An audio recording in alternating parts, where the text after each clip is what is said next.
Wassalatu wassalamu ala Rasulillah Muhammad ibn Abdillah wa ala alihi wa sahbihi wa man wala. Subhanaka la ilma lana illa ma 'allamtana innaka antal alimul hakim. Rabbi shrah li sadri wa yassir li amri wahlul 'uqdatan min lisani yafqahu qawli, amma ba'du. Rahasia jalur langit, tema kita pada hari ini. Kenapa harus jalur langit yang kita tempuh? Bu, jalur darat itu macet. Dek, jalur darat itu punya banyak hambatan. Jalur darat itu sempit. Jalur langit lapang. Coba aja kalau kamu inget-inget. Ini kalau ngelihat di bawah nih kita kayak sumpek banget. Apalagi kalau kamu mulai ada di daerah-daerah padat Jakarta. Contohnya di Cawang, ada Cawang bawah, ada Cawang atas, ada Cawang kamu. Sayang maksudnya ya. Ini banyak adik-adik nih. Cawang aku nggak, Dek?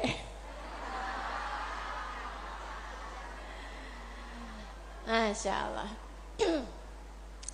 Jalur darat ini suka sumpek, suka padat. Tapi kalau kamu naik ke atasnya gedung paling atas, terus kamu lihat arah langit. Pernah ngelihat kemacetan pesawat gak di langit? Gak pernah. Pernah lihat ada lampu merah gak di langit? Gak pernah. Jalan bebas hambatan, yang benar-benar bebas hambatan adalah jalur langit. Makanya perlu banget buat kita tempuh jalur yang satu ini. Jalur langit, jalur antara kita dengan Allah Subhanahu wa Ta'ala, yang telah menamakan dirinya Maliki Yaumiddin, pemilik hari kebangkitan, yang telah menamakan dirinya Rabbil Alamin, Tuhan penguasa semesta, penguasa alam jagat raya, jalur bumi, jalur langit, semuanya dialah sang penggenggamnya. Itu sebabnya Nabi kita Muhammad alaihissalam saat baru lahir di dunia nih, Dek, Nabi Muhammad waktu awal lahir ke dunia, tangannya rafi'an ilas sama, tangannya menunjuk ke arah langit. Sebuah isyarat bahwasanya beliau akan menjadi penghubung antara manusia dengan Allah Subhanahu wa Ta'ala Tuhannya. Sebuah isyarat bahwasanya beliau akan menjadi perantara antara kita dengan Allah Subhanahu wa Ta'ala Sang Pencipta. Jalurnya Allah, jalur langit, harus sesuai sama apa yang dipesankan, yang disampaikan sama Nabi besar Muhammad sallallahu alaihi wasallam, yang Allah mengatakan tentangnya, a'udzubillahi minasyaitonirrajim, qul innama ana basyarum mithlukum yuha ilayya. Qul, sampaikan kepada umatmu wahai Nabi Muhammad, ana basyarum mithlukum, Saya memang manusia seperti kalian juga. Kalian makan, saya makan, kalian tidur, saya tidur. Kalian menikah, saya menikah. Kalian punya anak, saya punya anak. Saya sama kalian juga. Kalian sakit, saya juga merasakan sakit. Innama ana bashar. Saya manusia seperti kalian. Sampaikan itu kepada umatmu wahai Nabi Muhammad. Akan tetapi yuha ilayya, jangan lupa saya adalah hamba wahyu. Telah diwahyukan kepadaku peta menuju jalur langit. Peta kebahagiaan hidup dunia membawamu kepada kebahagiaan hidup akhirat. Peta untuk membuatmu kenal kepada Sang Pencipta. Jalan hidup yang dapat membawamu menuju surga. Ini namanya jalur langit. Yang paling rugi yang gak mau ngikutin peta ini. Yang paling sukses yang jalan hidupnya mengikuti peta ini. Mengikuti jalur langit ini.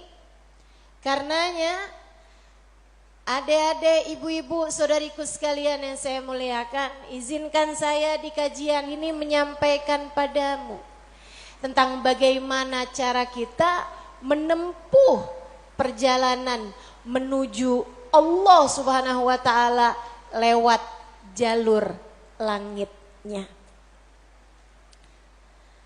Biar gak sumpek hidupmu di dunia, biar matimu husnul khotimah, biar di akhirat nanti dapat masuk surga. Bukankah itu yang kamu mau? Bukankah itu yang kamu inginkan? Adik-adik, bukankah itu adalah cita-citamu? Betul? Bahagia di dunia, mati husnul khotimah, di akhirat masuk surga. Adakah keinginan lebih tinggi daripada itu? Adakah cita-cita lebih mulia daripada itu? Enggak ada. Mesti menempuh jalur langitnya. Karena surga adanya di langit. Karena segala kebaikan-kebaikan turun dari alam langitnya Allah Subhanahu wa taala menuju ke alam dunia ini. Saat kamu rasa dadamu sesak di dunia, maka naiklah ke atas dan menengadahlah. Maka dada langit siap untuk merengkuhmu, menjadikan sesakmu tak lagi bernilai apa-apa. Sesakmu jadi lega, sesakmu jadi lega.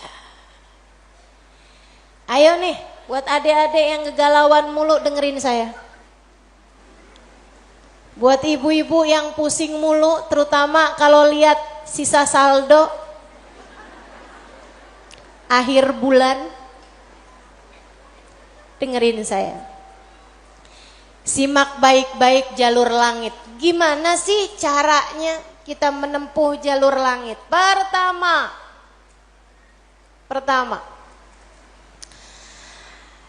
apa aja jalur langit yang bisa kita tempuh? Pertama, sholat. Itu adalah jalur langit yang jangan sampai pernah kamu tinggalkan. Sayyidina Muhammad Al-Bagir berkata kepada putranya Sayyidina Ja'far As-Sadiq, "Ya bunai, ittasil billah." Wahai anakku, senantiasalah terkoneksi dengan Allah. Senantiasalah tempuh jalur langit menyampaikanmu kepada Allah Subhanahu wa taala. Seringlah terkoneksi sama Allah. Anaknya bertanya, kaifa attasil bih ya walidi, bagaimana caraku untuk selalu terkoneksi dengan Allah? Bagaimana caraku berkomunikasi sama Allah? Bagaimana caraku menempuh jalur langit? Ayahandanya berkata, kalau kamu ingin kamu berbicara dengan Allah, sholatlah. Kalau kamu ingin Allah berbicara kepadamu, bacalah Al-Quran. Jadi cara pertama tersambung sama Allah adalah sholat. Jangan tinggal sholat. Jangan tinggal sholat meski siapapun yang mengatakannya. Misalnya ada orang gelarnya apa kek? Profesor, doktor, belakang namanya juga ada banyak. Ada banyak gelar-gelar SAG, sarjana alam gaib. Misalnya gitu. Tapi sebenarnya apa SAG itu ya? Sarjana agama. Oh, maafkan saya ya. Saudaraku sekalian yang saya muliakan, sepanjang apapun gelar yang dimiliki seseorang, kalau dia sampai mengatakan misalnya sholat itu sudah tidak relevan lagi di zaman sekarang. Agama ini semakin maju. Karenanya makna sholat bukan seperti yang disampaikan para ulama. Misalnya dia ngomong begitu, sholat itu tujuannya mengingat Allah, aqimis sholata lidzikri. Kamu kalau udah bisa ingat Allah nggak pakai sholat, ya itu udah cukup sebagai sholat. Nah nih, hati-hati. Ucapan-ucapan yang tidak bertanggung jawab semacam ini. Sholat itu kewajiban dari Allah. Allah yang punya jalur langit. Allah yang tahu bagaimana cara tersambung dengan Allah Subhanahu wa ta'ala. Dan dia yang telah menamakan sholat sebagai sholat dari kata-kata wasala yasilu silatan, yang artinya adalah hubungan, tersambung. Orang yang punya sholat, menjaga sholatnya, dia akan senantiasa tersambung dengan Allah. Dia adalah orang-orang yang menjaga jalur langit. Komunikasi langitnya tetap tersambungkan. Jagain sholat. Dek, jagain. Tapi saya belum bisa khusyuk ustazah. Enggak apa-apa. Saya masalahnya kalau sholat suka ngelambiar pikiran kemana-mana ustazah. Sama. Saya juga. Sama. Tapi enggak apa-apa. Jangan pernah tinggal sholat. Imam Ghazali bahkan menyebutkan salah satu penyebab kematian dalam su'ul khatimah. Salah satu penyebab iman tercabut dari dalam hati di saat kematian datang, na'udzubillah min dzalik, nomor 1 tarkus sholah, meninggalkan sholat. Tiang agama kita. Siapa yang sholatnya benar, ibadahnya benar. Siapa yang ibadahnya benar, hidupnya benar. Siapa yang hidupnya benar, bakalan matinya benar. Siapa yang matinya benar, di akhirat dapat kehidupan yang menyenangkan. Karenanya mesti, harus, nomor 1 kamu benahi dalam hidupmu, jangan tinggal sholat. Sesibuk apapun kamu, sholat jangan tinggal, dek. Sedang mengerjakan aktivitas penting semacam apapun, Sholat jangan pernah tinggal, Bu. Jangan pernah tinggal sholat. Sebab orang kalau lagi ninggal sholat, bukan hanya karena dia nggak mau sholat, tapi karena dia tidak diizinkan Allah untuk menghadap kepadanya, telah diputuskan jalur antara dia dengan Allah Subhanahu wa taala. Naudzubillah min dalik, jalur langit telah terputus darinya. Itu kayak punya HP tapi nggak ada sinyal, nggak bisa dibikin apa-apa HP-nya. Punya HP nggak ada sinyalnya, Bu, nggak ada kartunya, mau dipakai apaan? Mau dipakai ngulek sambel? Ya kan enggak gitu. Karenanya teman-teman sekalian, sholat jangan tinggal. Kamu kalau dibikin sama Allah dalam hidup nggak ngerjain sholat, kamu perlu menangisi hal tersebut. Kenapa gitu? Saya sering sampaikan, orang ketika sholat bukan hanya karena dia mau sholat, akan tetapi karena dia masih punya nilai di sisi Allah, sehingga Allah masih izinkan dia untuk menghadap kepadanya. Kamu pernah gak, Dek, sebel sama orang sampai gak pernah mau lihat mukanya? Pernah? Sekarang saya tanya sama ibu-ibu, ibu-ibu pernah gak benci banget sama orang sampai gak sudi lihat muka dia? Pernah? Pernah.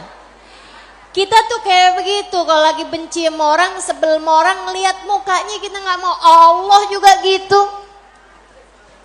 Allah kalau benci sama satu makhluknya, sama seorang hambanya, Allah gak akan izinkan orang tersebut menghadapkan dirinya kepada Allah dalam sholat-sholatnya.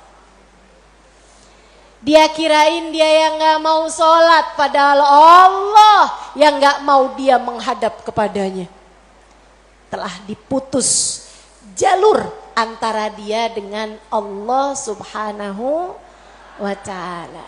Na'udzubillah min dzalik. Ada yang nanya sama saya, Ustazah, saya nih kan lagi belanja nih Ustazah, kan sibuk tuh kan. Belanja di mana? Di mall Ustazah. Boleh gak Ustazah saya jamak sholat saya? Lah, nge-mall di jamak sholat. Ada nih yang begini. Saya mau lihat di sini ada apa kagak nih? Belanja ke pasar, sholat udah sampai di jamak-jamak. Innalillahi. Boleh nggak Ustazah? Nggak boleh lah. Yang boleh jamak sholat itu kalau bepergian, itu pun juga dengan jarak keluar kota 82 km. Tapi kalau kurang dari itu, nggak boleh mengerjakan jamak salat. Katanya Nabi Muhammad, man jama'as salah bi ghairi udrin faqad atababan min abwabil kabair. Siapa yang suka ngumpul-ngumpulin salat, jamaah-jamaah salat tanpa ada alasan yang dibenarkan, dia sedang mendatangi salah satu pintu dari pintu-pintu dosa-dosa besar. Dia tanya, boleh gak Ustazah jamaah salat? Enggak boleh, kecuali karena ada alasan yang dibenarkan. Emang kenapa gitu Ustazah? Kamu kalau kepengen hidup dipentingkan sama Allah, maka kamu harus mementingkan Allah. Salat adalah gambaran tentang kamu mementingkan Allah, maka insya Allah hidupmu akan dipentingkan oleh Allah. Jalur langit yang pertama adalah salat. Makanya ada orang yang salatnya khusyuk-khusyuk. Ada orang yang sholatnya panjang-panjang. Tuh guru-guru saya tuh. Sholatnya panjang-panjang, terutama sholat sunnah. Kalau sholat fardu ringan-ringan aja. Karena beliau mengerjakan sholat fardunya berjamaah. Jadi imam, nah itu katanya Nabi Muhammad, kalau kamu sholat jadi imam jangan panjang-panjang. Tapi kalau kamu sholat sendirian, nah silahkan. Silahkan, mau panjang kayak gimana pun silahkan. Kita kan suka kebalik-balik.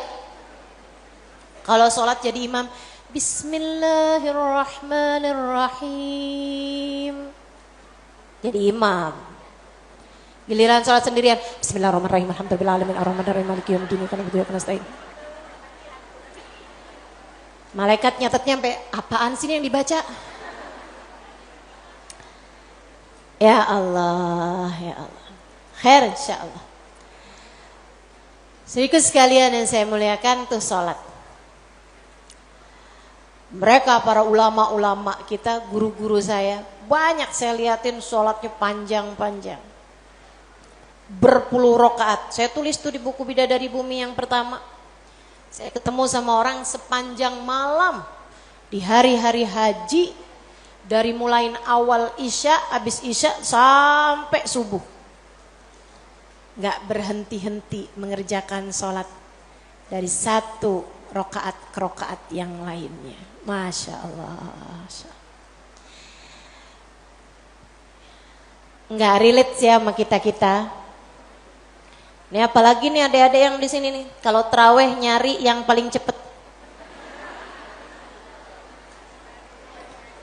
Kalau nggak nyari yang paling cepet, nyari yang paling sedikit rakaatnya. Betul dek? Enggak lagi ya dek ya? Jangan ya dek ya? Nanti tahun ini insya Allah biar terawihnya jadi terawih yang sempurna. Amin. Sholat sunnahnya juga tahajud belajaran dek. Belajaran dek.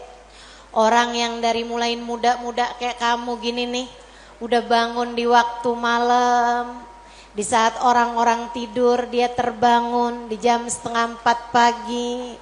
Jam 4 pagi dia mengerjakan sholatnya beberapa rakaat, kemudian mengangkat tangannya, punya jalur langit yang sangat bersinar. Saya bisa jaminkan masa depanmu jika bahkan sejak di umur-umur masa muda semacam ini kamu sudah menjadi hamba-hamba Allah yang keren luar biasa. Jalur langit yang begitu indahnya. Insya Allah. Jalur langit yang kedua, doa. Kamu pengen punya jalur langit yang indah?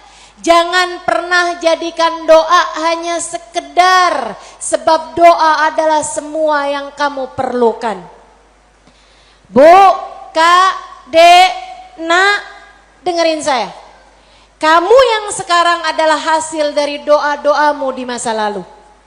Coba liatin dirimu itu. Kamu yang sekarang adalah hasil dari doa-doamu di masa lalu.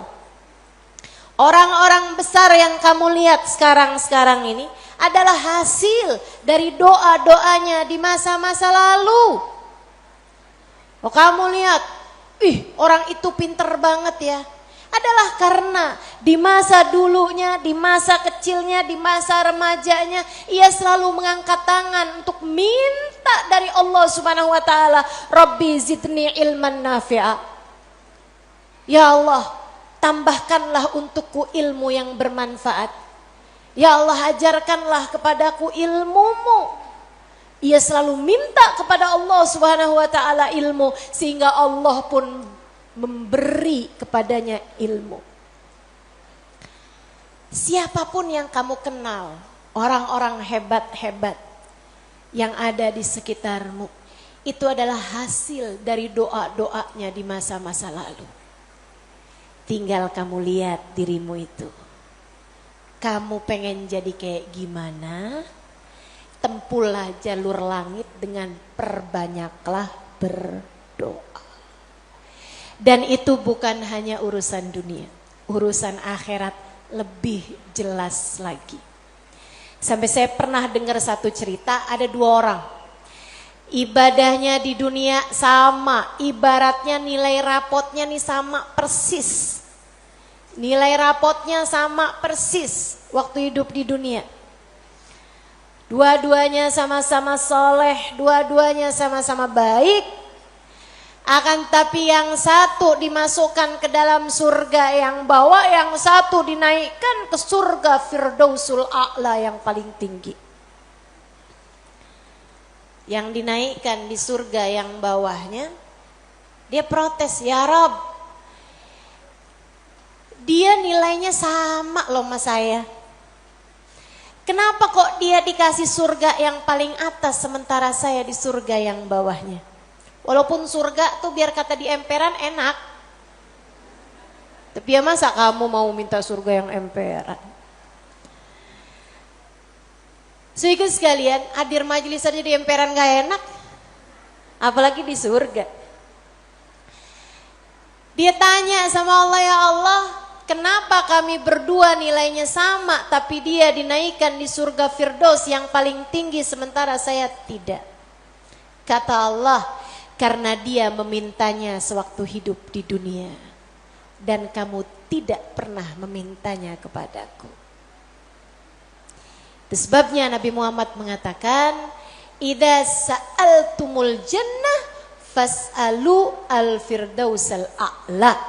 Kalau kalian lagi minta surga, jangan tanggung-tanggung, mintalah surga Firdaus yang paling tinggi. Gitu. Doa deh, doa. Jangan ditinggal. Doa. Doa. Perlu banget. Kamu harus sering-sering doa. Ustadzah, doa yang paling bagus apa? Lah doa itu urusan minta kok. Maka mintalah sesuai dengan apa yang kamu mau. Saya punya cerita indah yang diceritakan oleh salah satu guru saya beberapa bulan yang lalu. Ketika kedatangan beliau ke Indonesia, namanya Hubabah Syarifah bintul Habib Muhammad bin Abdul Al-Haddar. Beliau datang dari Sewun, Hadramaut, Yaman. Saya menjadi penterjemah beliau kala itu, jadi saya ingat betul kisahnya. Salah satu dari kisah yang beliau ceritakan, kata beliau, ada seorang ibu-ibu datang kepada ayahanda saya. Ayahandanya seorang ulama terkemuka, namanya Habib Muhammad bin Abdul Al-Haddar, guru dari guru saya, guru dari guru-guru saya, sekaligus ayah dari guru-guru saya. Ayahandanya Hubabah Syarifah, ayahandanya Hubabah Nur, ayahanda Hubabah Maryam. Habib Muhammad bin Abdullah Al-Haddar, pemilik Ribat Bayda di kota Bayda, Yaman sana itu. Sehingga sekalian, beliau seorang pendakwah, seorang yang mustajabud dakwah, yang doanya mustajab. Satu waktu ada seorang ibu datang dalam keadaan menangis terisak-isak kepada ayahandanya di saat Hubabah Syarifah sedang ada di sisi ayahandanya.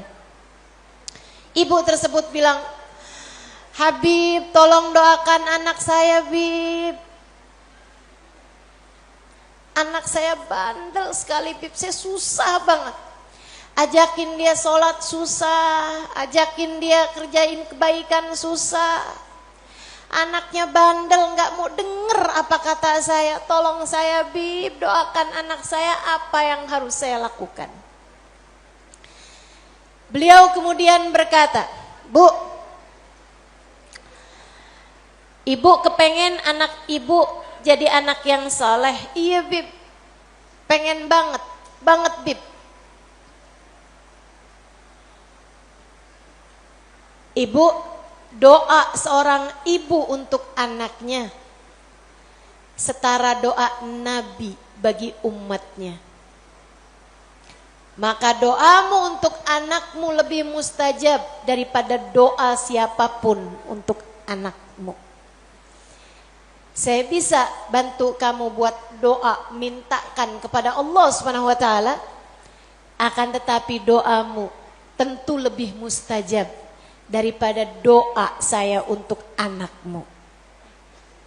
Ibu dengerin. Bu. Jadi gimana saya, Bib? Ibu bangun di waktu malam.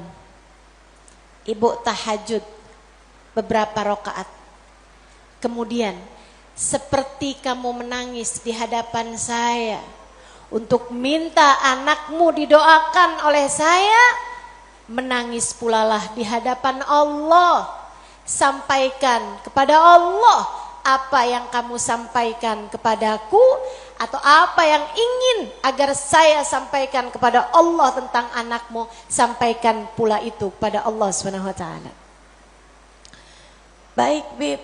Pulang, dikerjain. Nah itu perempuan kalau solehah gitu tuh.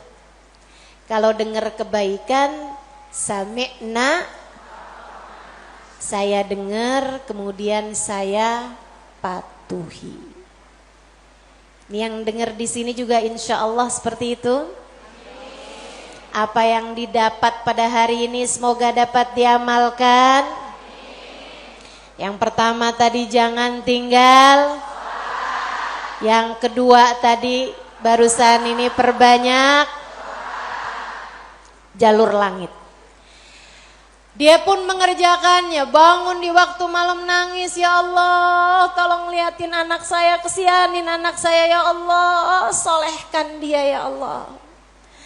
Tolong pandang anak saya dengan pandangan kasih sayangmu ya Allah. Saya gak ngerti cara melakukannya ya Allah. Seperti mana engkau telah menjadikan anak-anak dari hamba-hambamu yang soleh salehah. Kau jaga mereka, jaga pulalah anakku ya Allah. Jauhkan dari segala dosa-dosa. Jauhkan dari segala kejahatan-kejahatan. Tolong jaga anak saya ya Allah. Terus didoain, anaknya didoain, anaknya doain anaknya. Malam demi malam, malam demi malam. Dan Bu, Kak, Dek, Nak, doa itu bukan instan. Doa itu tidak seperti kamu nyeplok telur. Kamu nyeplok telur sekarang, mateng sekarang. Enggak gitu. Enggak gitu. Doa itu Allah mau lihat kesungguhan hatimu dalam meminta. Perlu waktu yang sering kali tidak sebentar. Sebab Allah mau melihat kesungguh-sungguhanmu. Karenanya kalau doamu belum diijabah, jangan menyerah. Dek, kalau doamu belum diijabah, jangan nyerah. Kamu masih sangat mungkin untuk diijabah doamu selagi kamu tidak berhenti berdoa. Ingat-ingat ucapan saya. Kamu masih sangat mungkin untuk diijabah doamu itu selagi kamu tidak berhenti berdoa. Doa terus. Kata Hubabah Syarifah, setahun, 2 tahun, 3 tahun, 4 tahun, 5 tahun, 6 tahun. Kemudian anak yang dulu pernah membuat ibunya menangis karena kenakalan anak tersebut, karena ketidaksolehan anak tersebut, sekarang telah menjadi seorang anak yang dapat membuat ibunya tersenyum bangga.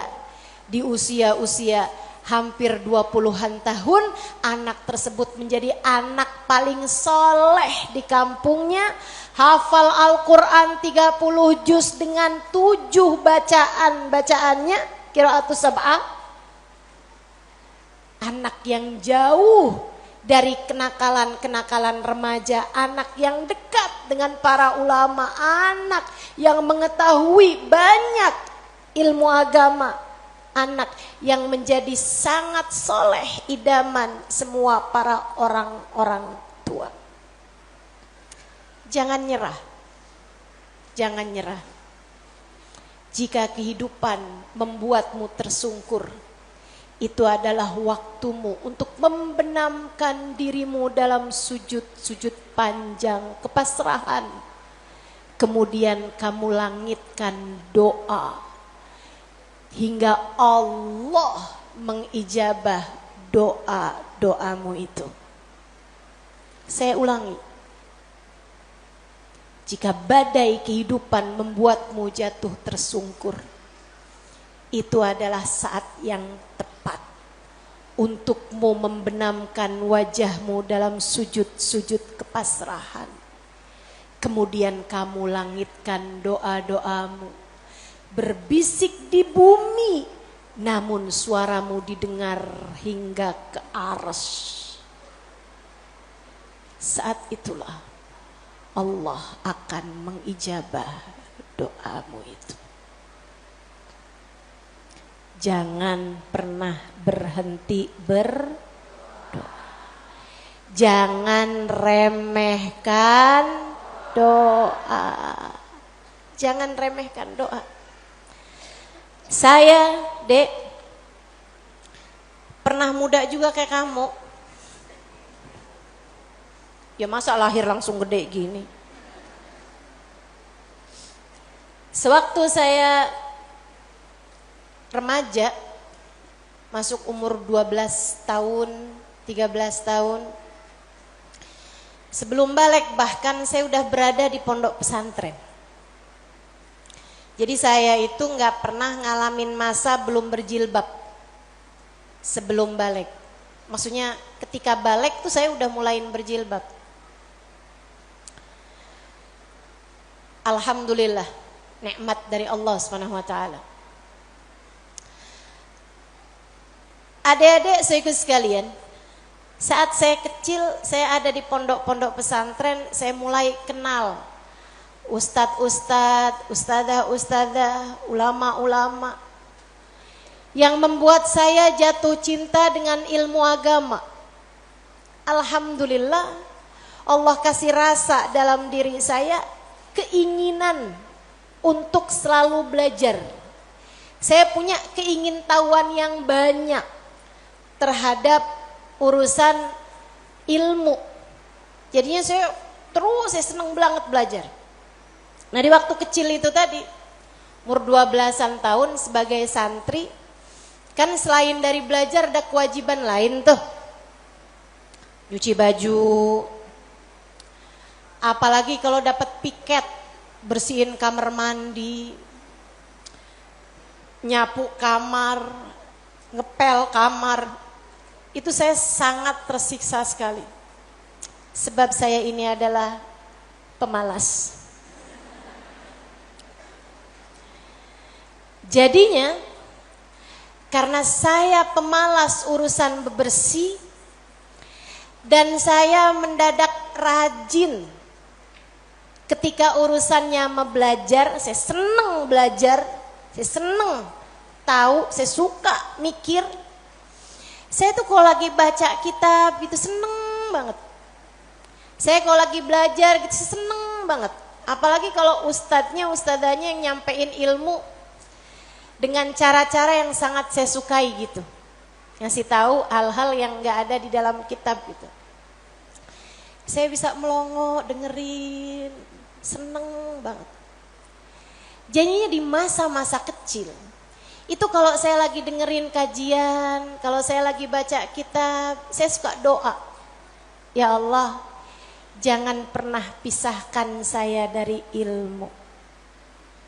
Ya Allah, jangan pernah jauhkan saya dari kitab pengetahuan yang mendekatkan saya padamu. Umur 12 tahun, 13 tahun, doa saya semacam itu. Ayo nih, adik-adik yang umur 16 tahun, ya Allah kenapa kok saya nggak pernah ada yang nembak ya?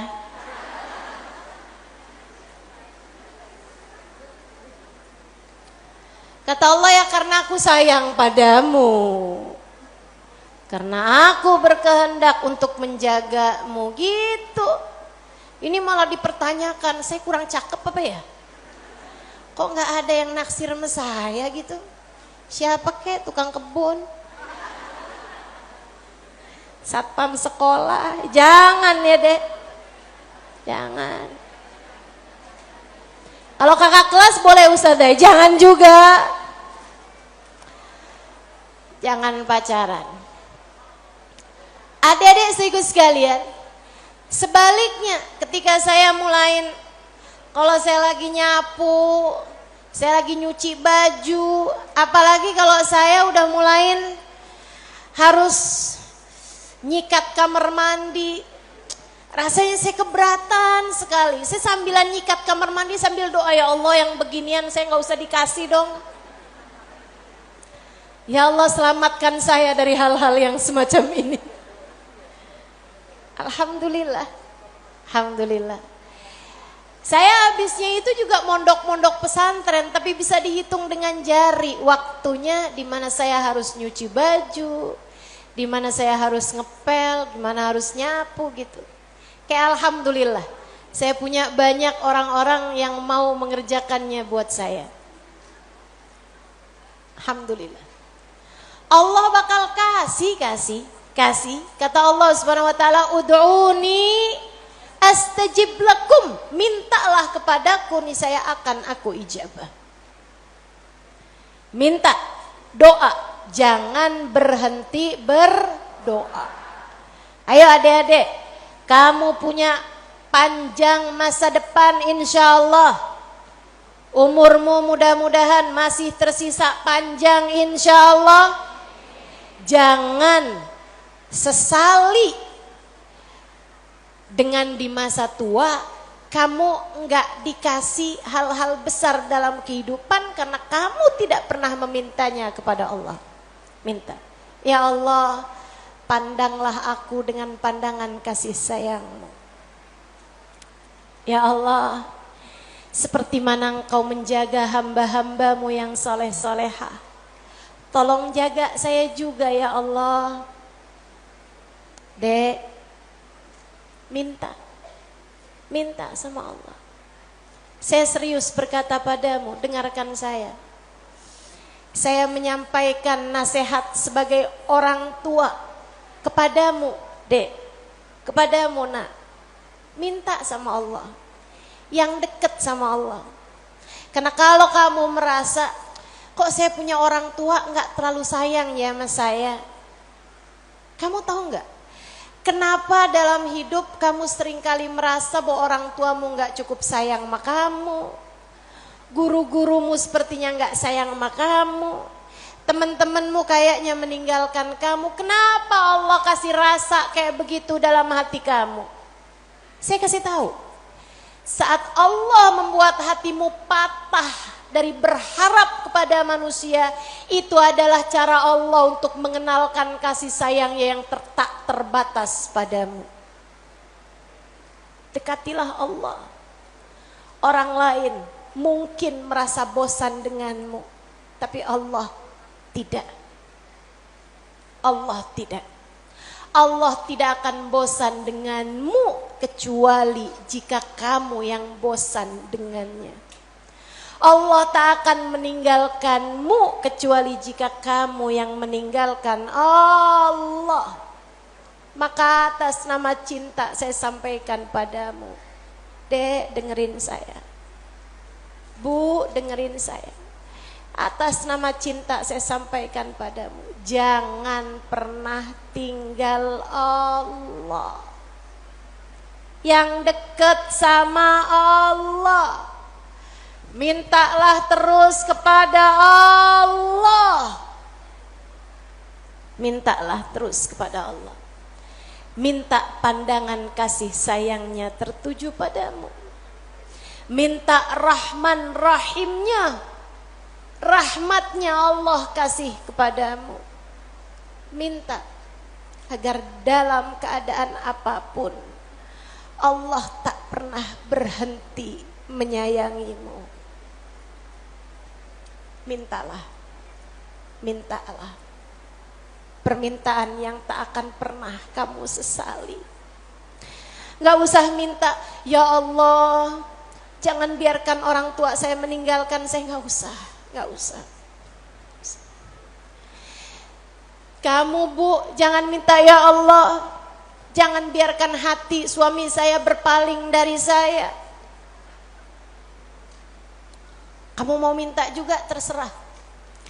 Tapi yang saya sampaikan padamu adalah bahwa hal yang semacam itu bisa kamu syukuri, bisa pula kamu sesali. Akan tetapi kalau kamu tidak ditinggalkan oleh Allah, sampai kapanpun tidak akan pernah kamu sesali.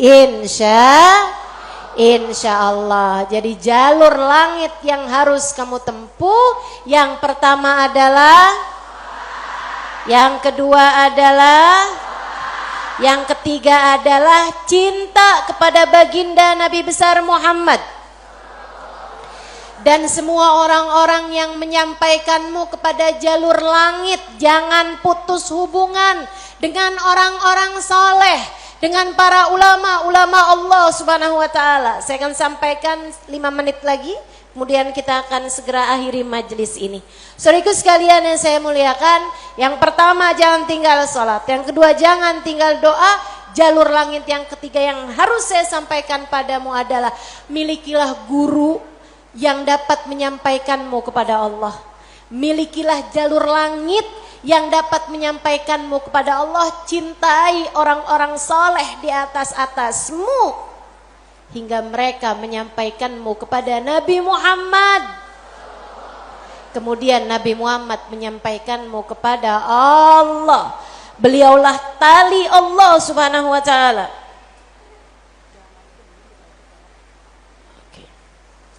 Beliaulah tali Allah Subhanahu wa ta'ala yang terbentang kepada kita sekalian.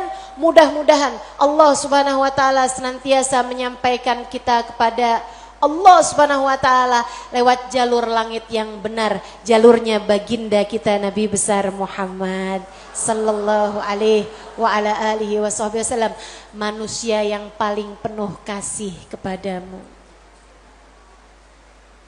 Andai kamu tahu seperti apa sayangnya Nabi Muhammad kepadamu, niscaya air matamu akan senantiasa meleleh karena rindu padanya. Andai kamu tahu seperti apa cintanya Nabi Muhammad kepadamu sebagai umatnya, niscaya kamu akan menyibukkan dirimu bersolawat kepadanya, dan itu adalah merupakan salah satu dari tangga-tangga yang mendekatkanmu padanya. Andai kamu tahu seperti apa cintanya Nabi Muhammad dan pengorbanannya kepadamu, niscaya kamu tak akan berharap cinta manusia selain daripada cinta Nabi Muhammad sallallahu alaihi wasallam. Maka 3 jalur langit ini kalau kamu tempuh, kamu tidak akan pernah tersesat jalan. Kamu akan sampai di tujuan. Peta kehidupannya menjadi terbaca dan kamu akan melangkah tanpa keraguan. Jika 3 jalur langit ini kamu tempuh, dari sholat tidak ada yang kamu tinggal, dan kamu tambahi dengan ibadah-ibadah sholat-sholat sunnah pula, terutamanya di keheningan malam, di sepertiga malam yang terakhir. Juga doa, dalam keadaan apapun kamu memperbanyak berdoa. Saat kamu bersama dengan orang-orang soleh, saat kamu duduk di majelis-majelis ilmu adalah saat yang begitu indah untuk kamu berdoa meminta kepada Allah Subhanahu wa taala Jalla Jalaluhu wa ta'ala azamatu. Kamu jadikan doa tidak hanya sekedar, melainkan semua yang kamu perlukan. Kemudian besar cintamu kepada baginda Nabi besar Muhammad sallallahu alaihi wasallam, maka itulah 3 dari rahasia jalur langit yang dapat saya sampaikan kepadamu. Jika ketiganya benar-benar kamu amalkan hingga kamu mendapatinya dalam kehidupan, niscaya kamu akan sampai di tujuan, bahagia hidup di dunia, mati dalam husnul khatimah, di akhirat kamu akan diperkenankan masuk ke dalam surga tanpa hisab, tanpa adab, birahmatika ya arhamar rahimin wa bijudika ya ajwadal ajwadin innahu waliyyu dzalika wal qadir alaih.